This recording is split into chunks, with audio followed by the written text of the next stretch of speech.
저는 이 AI 메이커톤을 이제 운영하게 되었던 팹랩 서울의 김동현이라고 합니다. 반갑습니다.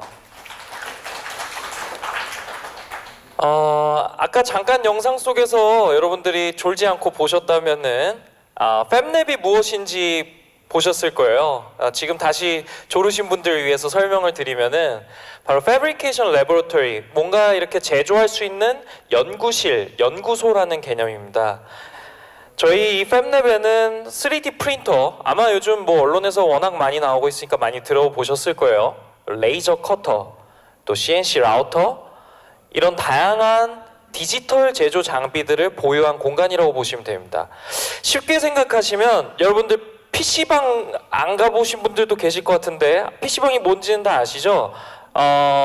우리가 PC방을 이용하려면 1시간 단위로 결제를 하고 우리가 인터넷을 이용하거나 뭐 프린팅을 할 때 쓰는 공간을 PC방이라고 합니다. 저희 팹랩 같은 경우는 여러분들이 이제 3D 프린터나 이런 디지털 제작 장비들, 집에서 보유하기 힘든 장비들을 시간 단위로 결제해서 자유롭게 여러분 머릿속에 있는 아이디어들을 현실화하는 그런 공간이라고 보시면 됩니다. 이런 디지털 제조 장비로 사실 궁극적으로 추구하고자 하는 것은 제조의 민주화입니다.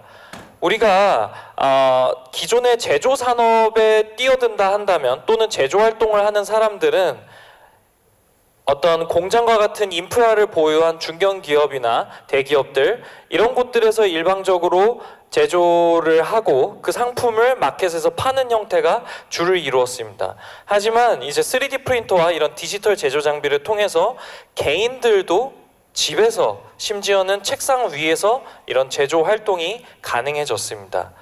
그래서 우리는 개인화된 제조다라고 얘기를 하는 겁니다. PC가 처음 등장했을 때 생각해 보세요. 인류 최초의 PC가 ENIAC이라는 컴퓨터가 있었습니다. 특수 연구 목적으로 개발되었던, 지금 여러분들이 계신 이 공간만한 컴퓨터였어요. 그 컴퓨터가 할 수 있는 능력이라곤 여러분들 휴대폰에서 사용하지 않는 계산기 역할을 겨우 하던 것이었습니다. 근데 우리 애플2 컴퓨터가 등장하면서 드디어 퍼스널 컴퓨터의 시대를 열게 되죠. 그러나서는 그때 당시만 해도 이게 뭐 누가 쓰겠어, 값도 비싸고 아마 일반인들은 배우지도 못하고 어려워서 쓰지도 못할 거야 라고 했지만, 수십 년이 지난 지금을 보면은 우리 초등학교 나온 친구들도 누구나 다 학교에서 배워서 사용을 하죠. 그리고 또 다른 올드한 플랫폼, 인터넷이라는 플랫폼과 그 컴퓨터가 만나서 인터넷 혁명을 만나게 됩니다. 그 수십 년 된 플랫폼에서도 지금 뭐 좀 오래되긴 했지만 소셜 커머스와 같은 그 혁신적인 비즈니스 모델들이 끊임없이 나오고 있습니다. 마찬가지로 많은 사람들이 이 개인화된 제조, 디지털 제조를 하나의 거대한 흐름으로 보고 있습니다. 그래서 저희는 그거에 발맞춰서 팹랩 서울을 설립하고 우리나라에도 이런 가치들을 좀 빨리빨리 전파하고자 노력을 했습니다. 그래서 최종적으로는 이 프로슈머를 이루는 게 목표입니다. 여러분들 프로슈머라는 단어 들어보셨나요? 엘빈 토플러가 언급한 이 프로슈머는 바로 프로듀서와 컨슈머의 합성어입니다. 결국 소비자가 소비자의 주체로서 소비자의 행태만 지니는 것이 아니라 생산자와의 벽을 허물고 소비자가 생산활동까지 한다라는 데서 이 프로슈머를 언급하게 되고요. 그에 져서 뭐 제3의 물결, 그리고 또는 V 미래에서 이런 프로슈머를 굉장히 집중적으로 다루게 되죠. 이 팹랩이 어디서 시작했는지 10년 전으로 돌아가 보면은 Center for Bits and Atoms라는 곳에서 시작을 하게 됩니다. 여기에 이제 닐 거센필드라는 교수님이 계신데, 우리 컴퓨터가 지금 여러분들이 보는 이 화면이 뭐와 뭐로 이루어져 있죠? 바로 0과 1로 이루어져 있습니다. 컴퓨터는 다 0과 1로 소통을 하게 되는데요. 그 0과 1을 우리는 뭐라고 하죠? 바로 비츠라고 합니다. 그리고 우리가 이런 디지털 제조 장비를 통해서 얻어진 결과물, 그 결과물들은 뭐라고 하죠? 원자, 아톰스라고 합니다. 바로 이 센터 포 비츠 앤 아톰스에서는 그런 비츠와 아톰스의 경계가 허물어지는 지점에 대한 연구를 하는 연구소고요. 이 센터 포 비츠 앤 아톰스에서 이런 개인화된 제조를 일반인들이 컴퓨터가 보급되듯이 누구나 다 알아야 된다, 누구나 접근하기 쉬워야 된다는 취지로 바로 팹랩을 설립해서 전 세계에 퍼뜨리기 시작합니다. 그래서 지금은 2013년만 해도 200여 개, 전 세계 200여 개의 팹랩들이 있었는데 지금 2017년 현재에는 1100여 개의 팹랩들이 전 세계에 퍼져 있는 상태입니다. 그렇게 해서 저희는 2013년도에 우리나라의 3D 프린터도 생소하던 그때에 팹랩 서울을 처음 문을 열었고요. 지금은 우리나라에도 메이커 스페이스라고 불리우는 곳이 약 100여 개가 생겨서 잘 운영이 되고 있진 않습니다. 미래부에서 만들었는데 잘 운영이 되고 있지 않아요. 인프라는 분명히 이게 필요하다 해서 늘렸지만 거기에 이제 운영해야 되는 운영자와 컨텐츠의 부재로 사실 뭐 파리가 날린다고 얼마 전에 기사가 나오기도 했었죠. 그렇게 해서 저희는 결국 장비를 임대하면서 돈을 버는 게 수익 모델입니다. 그리고 또 하나는 요즘 코워킹 스페이스 아마 많이들 들어보셨을 텐데요. 저희는 이제 이런 디지털 제조 장비를 사용해서 뭔가 비즈니스를 하거나 뭐 창작 활동을 하시는 분들에게 공간을 렌트해드리고 있습니다. 그게 저희 주 수입원이고요. 또 하나는 다양한 컨텐츠, 아까 말씀드렸던 그 컨텐츠들을 운영을 하고 있습니다. 그래서 기본적으로 이런 장비들을 사용하기 위한 장비 사용 교육부터 또 이것들을 응용해서 많은 것들을 만들 수 있는 뭐 드론 워크샵이라든가 아까 영상에서 보셨던 바와 같이 1박 2일의 행사, 메이커톤, 해커톤 이런 것들을 운영을 하고 있습니다. 저희가 2013년에 시작을 해서 전국에 지금 우리나라에는 6개, 그리고 해외에 2개를 운영을 하고 있습니다. 지금 여기에는 빠져 있는데 저희가 제주도에도 팹랩을 최근에 오픈을 했고요. 또 최근에는 현대카드하고 또 파트너십을 맺어서 현대카드 스튜디오 블랙, 강남의 코워킹 스페이스거든요. 그 안에도 저희가 메이커 스페이스를 구축을 했습니다. 그리고 2013년 초에는 역시 중국에다가도 이런 학교에다가 SK 행복나눔재단과 함께 이런 봉사 개념으로 지어주는 일들을 했고요. 지금 사실 저희가 좀 집중하는 부분은 개발도상국에도 이런 가치를 빨리 알리자. 사실 국가원조 사업, ODA 사업들이 굉장히 활발하게 일본이나 미국, 유럽에서는 이루어지고 있는데 우리나라는 그렇지 않습니다. 그리고 진정한 의미의 ODA 사업들을 진행하기 위해서는 그들의 문제를 그들 스스로 해결하게 해야 된다라는 게 저희의 포인트였고 그걸 가장 잘 해줄 수 있는 게 메이커 스페이스다라고 접근을 했습니다. 그래서 작년에 이제 미얀마에 처음 이런 메이커 스페이스를 지어주는 국가 원조 사업을 진행을 했고요. 올해는 내년이죠. 내년에는 몽골에다가 하나를 늘려갈 예정입니다. 이렇게 해서 총 11년 사업으로 각 연차별로 개발도상국에 하나씩 저희 대한민국의 이름으로 팹랩을 늘려갈 예정입니다. 그렇게 해서 저희 활동을 보시고 SK CNC에서 연락이 왔습니다. 그렇게 해서 우리가 지금 IBM 왓슨의 한국어 플랫폼인 에이브릴이라는 서비스를 하고 있는데 우리나라에서 이 팹랩 서울과 함께 인공지능 워크숍을 해봤으면 좋겠다라고 찾아오셨어요. 그래서 저희도 계속 새로운 컨텐츠에 돈을 벌어야 되니까 새로운 컨텐츠에 목이 말라있던 차에 이렇게 연락이 오셔서 기획을 하게 됐는데요. 사실 이제 많은 분들이 얘기하시는 게 AI 하면은 인공지능 하면은 대부분 워크숍들이 세미나 형태다.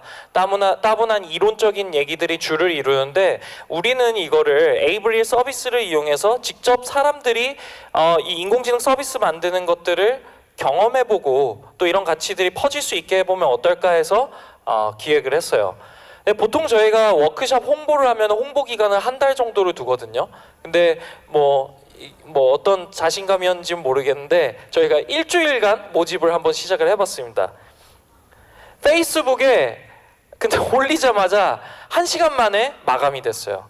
저희가 보통 워크숍을 올리면 저희도 페이스북 홍보비에 굉장히 많이 쓰고 있는 편인데 시간이 오래 걸리거든요. 근데 1시간 만에 5배수의 인원들이 모였고 그분들을 저희가 선착순으로 모집을 했기 때문에 그분들만 데리고 워크숍을 진행을 했습니다. 이 굉장히 이제 사람들에게 인공지능 관련된 워크숍 트레이닝 하는 게 우리나라에 정말 많이 부족하구나라는 생각을 해서 원래 계획에 없던 포스터 색깔만 바꿔서 2차 워크숍을 바로 기획을 해서 운영을 했습니다. 근데 이때는 이제 얘기했던 게 지난번에는 우리가 이게 잘 될지 안 될지 모르니까 선착순으로 했겠지만 이번에는 이렇게 인기가 있으니까 우리가 직접 타겟팅을 해서 우리가 좀 실험해보고 실험은 아니고요. 한번 이런 군들을 데리고 해보면은 좋겠다 해서 저희가 직접 선발을 해서 진행을 했습니다. 그렇게 해서 2차례 워크숍을 굉장히 성공적으로 마쳤고요. 분석을 해보니까 이제 학생들이 아무래도 인공지능이나 이런 쪽으로 관심이 많다 보니까 학생들, 그리고 기술직, 또 사무관리직 특이하게, 그리고 기능직, 판매관리직, 기타 이렇게 순으로 참여자들이 있었습니다. 뭐 당연히 설문조사 안 해볼 수 없겠죠. 본교육에 전반적으로 어느 정도 만족하십니까? 뭐 뻔하겠죠. 다 잘 나왔겠죠. 매우 만족, 보통 뭐 이런 식으로 나왔어요. 가장 중요한 건 아마 기타 의견일 것 같아요. 주관식으로 쓰는 것들 보면은 기타 의견으로 나왔던 게 네, 이건 아니네요. 네, 이건 방금 거는 저희 공간이 너무 협소하다라는 내용이었고요. 저희 공간은 여기 옆에 조금만 한 10분만 걸어가시면은 종로 세운상가에 있습니다. 거기가 뭐 주차 공간도 너무 협소하고 저희 공간이 뭔가 이렇게 메이킹하던 공간이다 보니까 굉장히 더러워요. 그것에 대한 의견을 주신 거고 서비스에 대한 불만은 없었습니다. 네, 서비스에 대한 얘기들이 이제 뭐 처음 배우는 사람도 쉽게 따라할 수 있었다. 또 좋은 강사분들이 있어서 질 좋은 수업을 받을 수 있었다. 또 뭐 좋은 말들이 있었죠.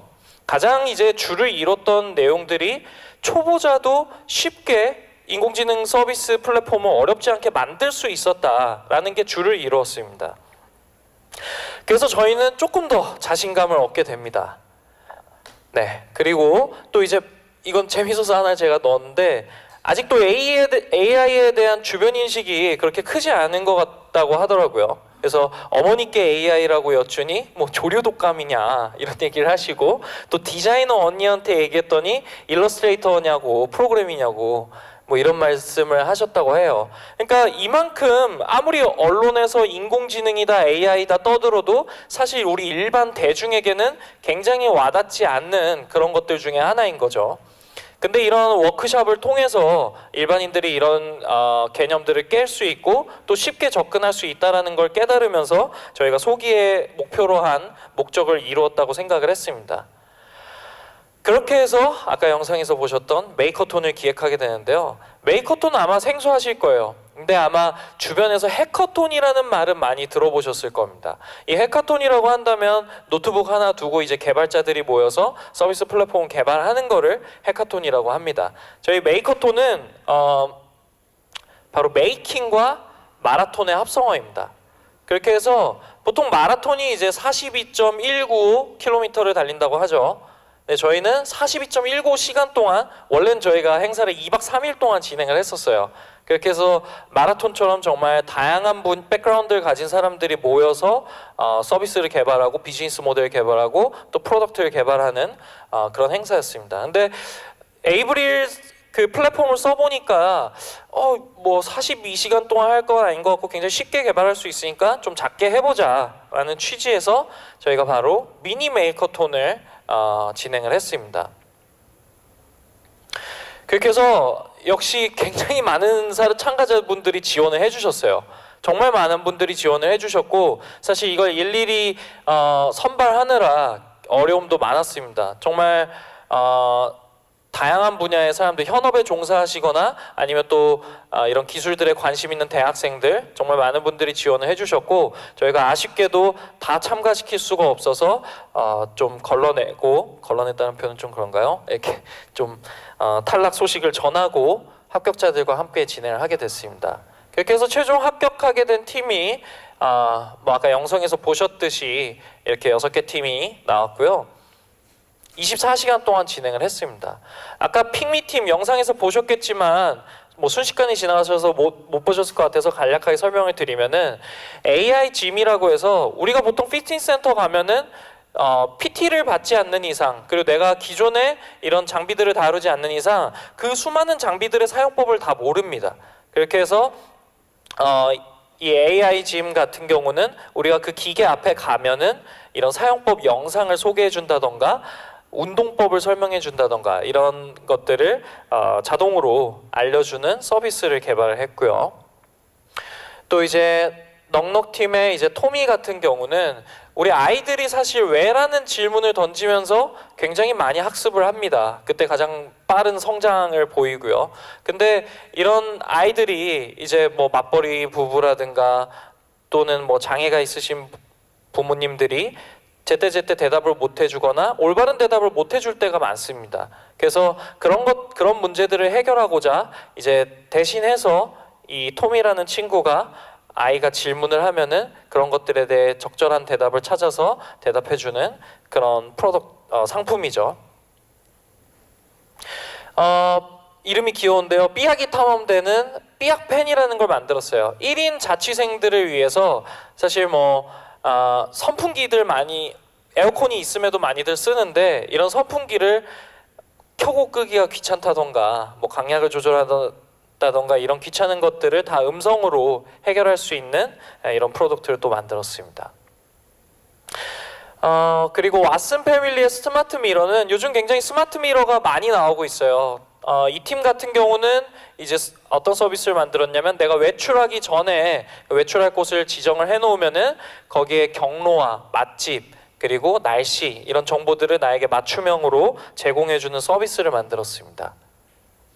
그 AI어 팀 같은 경우는 이제 앞에서도 이제 청각장애인들을 위한 서비스가 있었는데 여기 같은 경우는 이제 시각장애인들을 위해서 그런 텍스트들을 읽어드리고 그거를 음성 서비스로 해주는 역시 서비스를 개발을 했습니다. 마지막으로 에이드 팀 같은 경우는 이제 챗봇을 만들었는데요. 여기 같은 경우는 이제 디자이너들이 자신의 포트폴리오를 이 서비스에다가 첨부를 하면은 그 포트폴리오와 매칭이 되는 디자인 회사들을 추천해서 연결시켜주는 그런 서비스를 만들었습니다. 이렇게 이제 6개 팀이 제품을 만들었는데 여러분들 이따가 돌아가시기 전에 그 메이커톤 부스 가시면은 직접 설명과 함께 서비스를 체험해 보실 수가 있습니다. 아마 보시면은 와 이게 진짜 24시간 동안 만든 서비스인가 생각이 들 정도로 굉장히 완성도 있는 제품과 서비스들을 만들어 주셨어요. 그래서 저도 어쨌든 에이브릴 관계자는 아니다 보니까 3자의 입장에서 보면은 이게 진짜 24시간 만에 이런 완성된 서비스들을 구현할 수 있는 정말 간편하고 쉬운 또 강력한 플랫폼이구나 라는 거를 느꼈습니다. 제가 이제 마지막으로 여러분들께 드리고 싶은 말인데요. 미래를 예측하는 가장 좋은 방법이 뭐라고 생각하시나요? 이게 제가 한 말은 아니고요. 그것은 바로 미래를 만들어내는 것이다 라는 말을 이제 피터 드러커가 얘기를 합니다. 여러분들도 이 에이브릴 서비스와 함께 미래를 만드시길 바라겠습니다. 감사합니다.